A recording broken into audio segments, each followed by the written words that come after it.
Yun. Ma'am Liz, nakita ko kanina na, yun nga, nag-work kayo ng husband mo and ng best friend mo. So, working with your husband is, for me, it's special.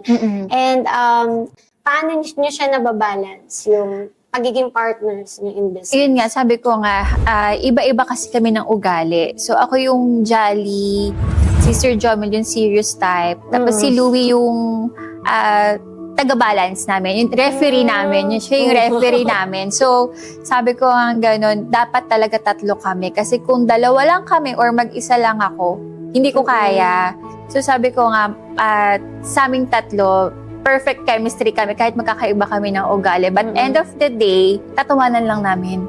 Kunyari, mainit ulo namin kanina.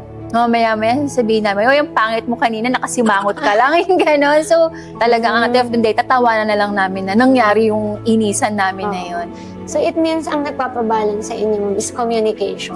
Communication, and yun nga, sabi ko, maging happy lang. Kahit yung problema, haharapin lang yan. Parang ikaw yung happy-happy lang sa tatlo. Oo, ako talaga. So, yun nga, sabi ko nga, hindi ako pwedeng ako kakausap lang sa meeting kasi baka kung anong sabihin sa akin, Ma'am Liz, libre mo na ako sa booth. Baka, sige po, baka gumawa na lang ako bigla.